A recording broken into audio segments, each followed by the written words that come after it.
Assalamualaikum warahmatullahi wabarakatuh. Di sini saya akan memaparkan hasil diskusi kami mengenai mikroanatomi jantung dan pembuluh darah. Nah, sebelum memasuki materi inti, saya akan memperkenalkan anggota kelompok saya terlebih dahulu. Baiklah, yang pertama adalah Natasha Rometo Harahap, saya sendiri. Yang kedua, Fatia Salu Akila. Yang ketiga ada M. Yuda Fadila. Yang keempat ada Yeni Lestari. Dan yang terakhir ada Tasya Nabila. Baiklah, sebelum memasuki materi inti, akan lebih baik kalau kita tahu fungsi jantung itu apa. Nah, yang pertama, jantung adalah organ vital yang berfungsi sebagai pemompa darah untuk memenuhi kebutuhan oksigen dan nutrisi ke seluruh tubuh. Jantung menyediakan dan mengalirkan oksigen, darah ke seluruh tubuh, serta membersihkan tubuh dari hasil metabolisme atau karbon dioksida.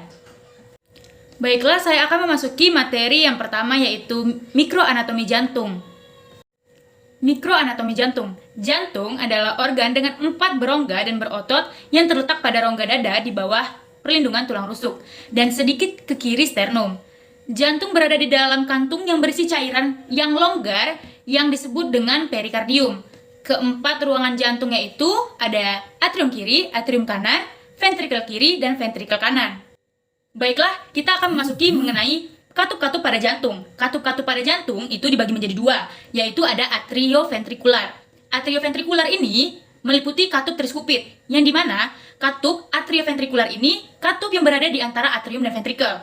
Yang kedua ada semilunar. Semilunar ini meliputi katup aorta, katup pulmonalis, dan katup biskupit, yang dimana semilunar ini berada di dasar pembuluh besar yang meninggalkan ventrikel. Baiklah, saya akan menjelaskan sedikit mengenai 4 katup tersebut. Nah, di mana katup triskupit bertugas mengatur aliran darah antara serambi kanan dan bilik kanan. Nah, yang kedua ada katup pulmonal, di mana bertugas mengatur aliran darah dari bilik kanan ke arteri pulmonalis yang membawa darah ke paru-paru untuk mengambil oksigen.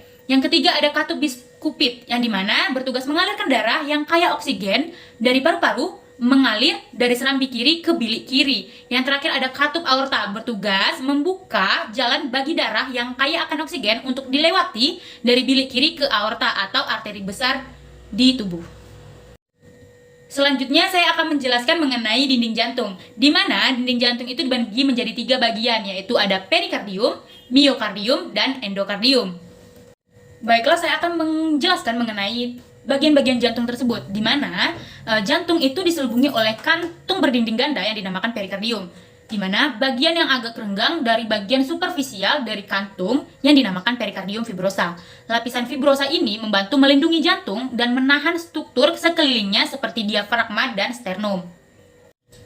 Lapisan berikutnya ada miokardium atau dikenal dengan bagian otot jantung. Bagian ini adalah bagian yang paling tebal dari lapisan dinding jantung yang mengandung kardiomosit atau sel kontraktil jantung.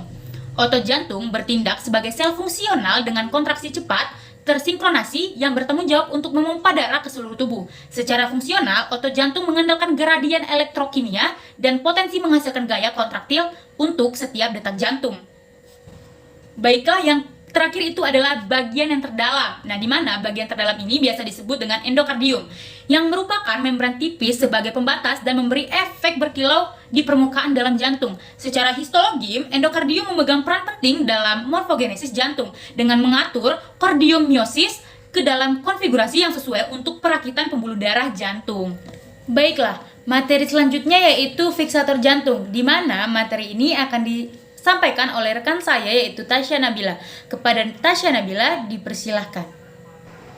Terima kasih Lana atas pemaparan materi yang sudah diberikan. Baiklah, saya di sini akan melanjutkan pemaparan materi tentang fiksator jantung. Fiksator jantung berfungsi agar jantung tetap berada pada tempatnya dan tidak bergerak bebas. Perikardium fibrosum pada fascia sternalis akan melekat pada aspek posterior dari sternum. Dan lekatan tersebut akan membentuk suatu ligamentum yang dinamakan ligamentum sternoperikardial superior dan juga ligamentum sternoperikardial inferior. Sedangkan pada inferior perikardium fibrosum akan melekat pada sentrum pedinum dari diafragma. Nah, pelekatan pada diafragma dan juga dengan ostenom ini juga berfungsi sebagai fiksator dari jantung. Selanjutnya, kita akan masuk ke pembahasan tamponade jantung. Tamponade jantung adalah kompresi pada jantung yang disebabkan oleh peningkatan tekanan interperikardial akibat pengumpulan darah atau cairan lainnya dalam perikardium. Karena tamponade adalah patofisiologis yang kontimun. Tamponade jantung dapat ringan dan terus berkembang. Yang terakhir, menjadi keadaan darurat yang mengancam nyawa dan tahap yang berkembang ke arah itu. Pengurangan cardiac output dapat terjadi dari sedikit misalnya 150 mili darah perikardium setelah luka jantung hingga lebih dari 1 liter cairan diefusi perikardial yang perlahan berkumpul. Pembahasan selanjutnya kita akan membahas mikroanatomi pembuluh darah, dinding arteri dan vena. Pengertian dari pembuluh darah arteri adalah pembuluh darah yang memiliki fungsi untuk mengangkut darah dari jantung ke seluruh tubuh, di mana darah yang diangkut mengandung oksigen. Pembuluh darah ini memiliki banyak cabang-cabang, guna untuk menjangkau berbagai organ dalam. Ciri dari pembuluh darah arteri ini sendiri adalah lapisan otot yang ketebalan dindingnya bisa melakukan kontraksi. Ini gunanya untuk memperkecil ukuran arteri. Juga untuk relaksasi menjadi lebih lebar disesuaikan dengan kebutuhan tubuh. Arteri tidak memerlukan katup dikarenakan tekanan dari jantung telah membuat darah mengalir melalui satu arah saja. Nah, seperti yang telah disebutkan sebelumnya, bahwa arteri memiliki banyak cabang-cabang. Cabang yang dimiliki pembuluh darah arteri ini seperti pohon, dan cabang yang terbesar bisa disebut aorta. Aorta inilah yang memiliki cabang yang beberapa kali menjadi lebih kecil, di mana semakin jauh dari jantung, maka akan semakin lebih kecil. Darah yang dialirkan oleh pembuluh darah arteri mengandung oksigen, yang mana seperti kita ketahui bahwa manusia membutuhkan asupan oksigen dalam tubuh. Hal ini gunanya untuk manusia bertahan hidup, dengan dipompa oleh jantung ke seluruh jaringan tubuh pada sepanjang pembuluh darah arteri. Pembuluh darah vena merupakan kebalikan dari pembuluh darah arteri, yang membawa darah dari alat-alat tubuh masuk ke dalam jantung. Bentuk dan susunannya hampir sama dengan arteri. Katup pada vena yang terdapat di sepanjang pembuluh darah berfungsi untuk mencegah dan tidak kembali lagi ke sel atau jaringan. Vena yang terbesar adalah vena pulmonalis. Vena mempunyai cabang, yaitu venulos yang selanjutnya menjadi kapiler. Nah, vena yang masuk ke jantung ada beberapa, yaitu yang pertama, vena cava superior, merupakan vena besar yang menerima darah dari bagian atas leher dan kepala yang dibentuk oleh persatuan dua vena, brachiocephalika yang masuk ke dalam atrium dextra. Vena azygos bersatu pada permukaan posterior vena cava superior sebelum masuk ke perikardium.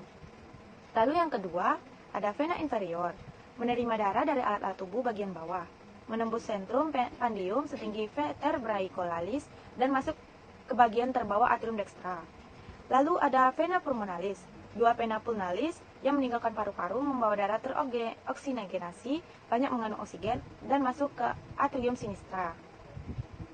Pembuluh balik vena adalah pembuluh yang membawa darah menuju jantung. Darahnya banyak mengandung karbon dioksida, umumnya terletak dekat permukaan tubuh, tampak kebiruan. Dinding pembuluhnya tipis dan tidak elastis. Jika diraba, denyut jantungnya tidak terasa. Pembuluh vena mempunyai katup sepanjang pembuluhnya.